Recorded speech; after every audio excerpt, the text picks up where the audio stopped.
Welcome back, ladies and gentlemen, to another video. Today we're going to check out something you'd expect to see in a movie, honestly. Let's strap in and let's get down into it, all right? It began as an armed robbery at a Coral Gables jewelry store, leaving a sales agent wounded. And it ended in a hail of gunfire in Miramar, where two innocent men were killed.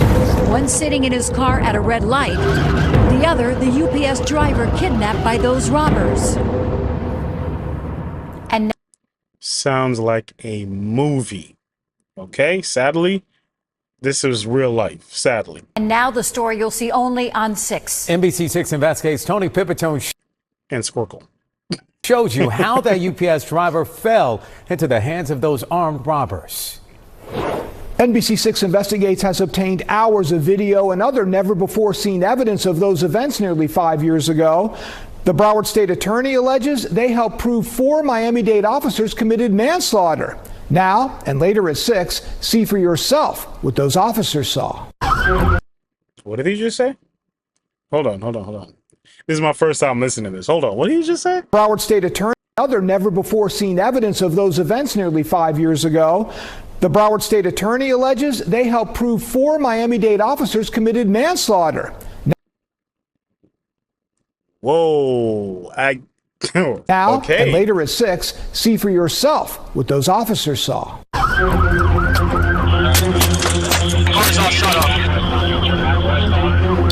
Again, shots have been fired.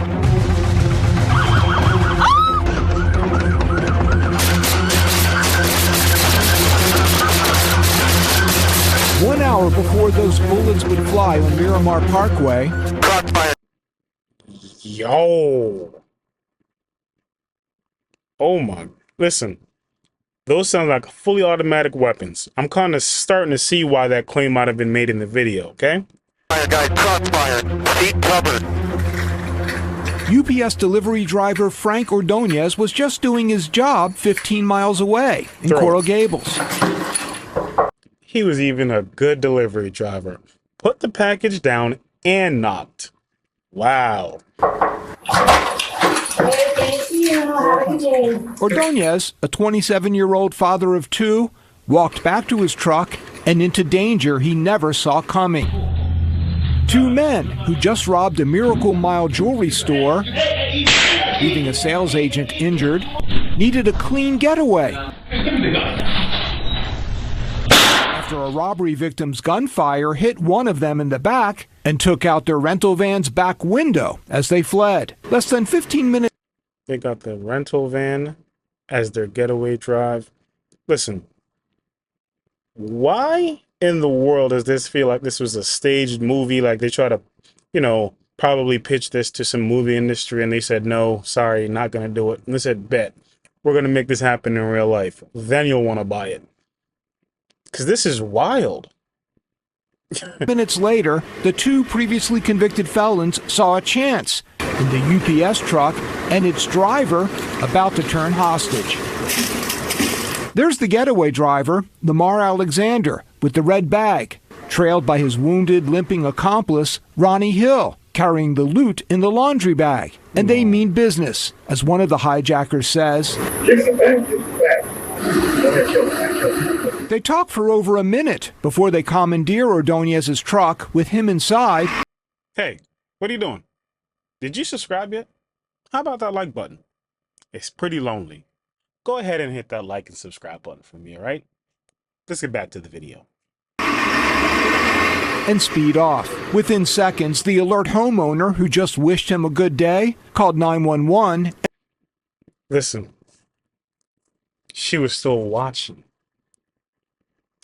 That right there is a blessing by itself. Normally, I pick up the package and I run right back inside. But again, guys, I don't know what kind of life you live to the point where you think robbing a jewelry store like you're in a James Bond movie, then hijacking a UPS van. Of all the getaway drivers, of all the getaway vehicles, you choose a UPS truck. I always say this on this channel. I should be grateful criminals aren't smarter than they are. I should be grateful that that's done. I really should, because they wouldn't get caught. They'd get away with stuff like this and be more emboldened to do more things.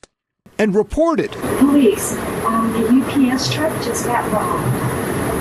Carjacked. From Coral Gables to Miramar, more than 50 officers in 2 counties sought to save Ordonez and arrest his kidnappers. Again, shots have been fired, and the driver was pointing a gun to the UPS driver's head.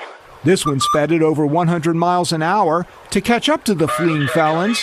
Another passed the truck on I-75, approaching Pines Boulevard, only to draw gunfire from Hill's Glock. This must be a we're not going back to jail situation, because there's no way you really believe you're actually going to get away. At this point, you're just trying to burn down as much of the world as you possibly can, and I'm pretty sure that's what they did.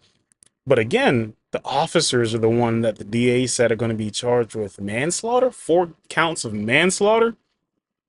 Man. Hey, he just lit up my green and white. FYI, guys, my car's all shut up. From there, they crashed through the security gate of Century Village, speeding through the community, before emerging on the south side onto Pembroke Road. By the time they hit Miramar Park, gate of Century Village, speeding through the community, before emerging. Now, you see, I'm not sure if that car in front of them swerved to the side to try to get out of the way, or they're trying to be one of those good Samaritan that block the vehicle. That's not the one you want to block. That's not the one. Emerging on the south side onto Pembroke Road. She saw the U-Haul behind him and thought, I need to get out of the way so the U-Haul can get out of the way. That's what it was. By the time they hit Miramar Parkway, an FHP trooper was right behind, and a Broward Sheriff's helicopter and Chopper 6 were above to document their final stand, once stuck in traffic just east of Flamingo Road. On the ground, these 3 body cams were worn by officers who, with another, were indicted in June on manslaughter charges. The office. Let's listen. For what prosecutors claim they did in the next 25 seconds. All those officers pled not guilty. Now tonight at 6, you'll see exactly what those body cams recorded, and we'll ask a legal expert with experience as both a prosecutor and a defender whether what you see there reveals manslaughter, as the Broward State Attorney claims, or officers acting in defense of themselves or others. Tony Pipitone, NBC6 Investigates. We're going to go find that other video. Give me just a second. Let's pick it up where we left off.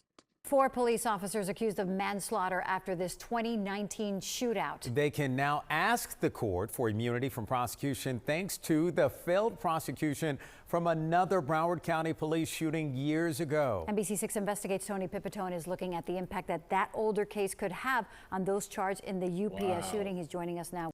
Again, I want to know what 4 people were ended up killed in this situation, and if this shooting happened in the while someone else is committing a crime, usually the perpetrators, the guys who stole the UPS truck and robbed the jewelry store, they're the ones that would normally get charged with the murders or the deaths rather. However, they're charging the cops. That's weird. This, Tony. As you know, Florida has had its stand your ground law for nearly 20 years and allows crime victims to avoid trial when they use deadly force without retreating if lives are threatened. But that law wasn't applied to police officers until 2018 after a Broward deputy shot and killed a man in an Oakland Park apartment complex. Hold on. Whoa. And allows crime victims to avoid trial when they use deadly force without retreating if lives are threatened. But that law wasn't applied to police officers until 2018 after a Broward deputy shot and killed a man in an Oakland Park apartment complex.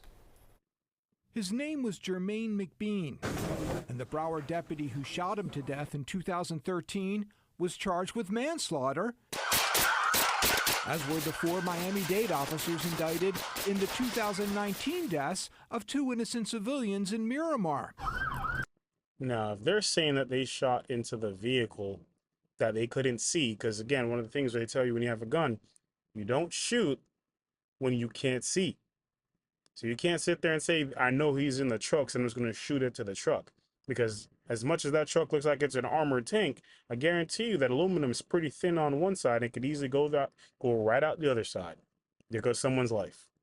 shot at the end of this chase that began with the armed robbery of a jewelry store and the hijacking of the UPS truck. In the first case, Deputy Peter Peraza said he shot McBean because he thought the air rifle McBean was carrying was actually a deadly weapon and feared for others' lives. There's a lot of civilians that are walking around inside. There's children. A judge threw out his case after he invoked Florida's Stand Your Ground immunity law. Peraza's attorney, Eric Schwartzreich, that if the legislature wanted... Honestly, I'm just be honest. And I'll tell me guys what you think in the comments. If you're an officer and you see someone come out with what looks like a... Let's go back and look at it. See someone comes out with something that looks like a shotgun. Are you going to take the chance and say maybe it's an airsoft? Sir, can you... Come on now. I'm just going to be honest. If someone pulls a gun on me, my job is to go home to my family. That's the same way these cops are looking at it. Yes, you know, there should be de-escalation, but at the moment where you point a gun, I'm looking at the under edge of that muzzle, and it's in your hands, you're telling me you don't care about my life. That's all I'm saying. And I'm pretty sure cops are not trained to sit there and care more about other people's lives than they do their own. They're trained to be able to handle situations, not to be sacrifices. Okay? others' lives. There's a lot of civilians that are walking around inside. There's children. A judge threw out his case after he invoked Florida's Stand Your Ground immunity law. Peraza's attorney, Eric Schwartzreich, that if the legislature wanted the Stand Your Ground laws not persuaded the Florida Supreme Court should apply to police officers. And after watching the video NBC6 Investigates revealed Monday, I think they've got a great chance at prevailing on Stand Your Ground. That sounds like a lot of reckless endangerment. It's not sounds like, it looks like, allegedly. It looks like they were simply blindly shooting at a UPS truck, which I can understand. That's probably why they got charged with manslaughter, not murder. After all, he noted, one of the gunmen fired on officers first. Self-defense requires that you have a reasonable belief that you need to defend yourself or others, or there's a danger. It's not perfect. You might not get it right. And tragically, UPS driver Frank Ordonez and bystander Richard Cutshall died after 20 officers from 4 agencies fired up to 221 rounds over 25 seconds. But unfortunately, people lost their lives, but they acted within the law. They're allowed to stand your ground. And if they seek a hearing, a judge, not a jury. Here's what I'm going to say. When it comes to the stand your ground law, I'm pretty sure that's usually used for civilians, not for law enforcement officers. Let me think about that.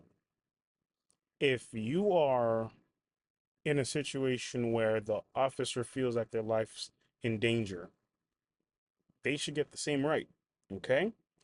But at the exact same point, I also have to think the persons that they were going after, they were known to have just robbed a jewelry store and they've kidnapped someone. Does that change how you handle the situation? I don't know. I'm not an officer, right? But at the exact same time, you're dealing with someone who you know is armed and dangerous. They've both robbed a jewelry store and kidnapped someone. To the same point, are you just going to execute the person, or was there actually someone in the back of the van you're trying to rescue? Is an execution or a rescue? Which one? Because at the point where you know that there's an innocent civilian on the inside of that van and you just start shooting, what are you doing? Why are you here? Is this the shootout you've been waiting for your whole career? That doesn't make any sense at all. Jury would decide if they should have never been prosecuted in the first place. So far, none of the officers charged has filed a motion for a stand your ground immunity hearing. They have all pled not guilty. The UPS driver Ordonez's family has consistently said the officers should be prosecuted. Wow. Tony Pipitone, NBC6 Investigates. 4 police officers. Yeah, guys, tell me what you think about that. I feel like that situation is a little bit more nuanced. I still believe that they were reckless. Let's make that clear. I do believe they were reckless in how they handled that situation, especially given that they know there's an innocent civilian inside the vehicle and you're just blindly shooting 220 something bullets. Okay. And let's be real. it's easy to get 222 bullets when you have over 20 officers shooting at the same time. Okay? That's just the truth. But at the same time, you're there to save a life. Guys, let me know what you think down in the description below. So let me know what you think down in the comments. Like, comment, share, and subscribe, guys. I'll see you in the next one, all right? Peace.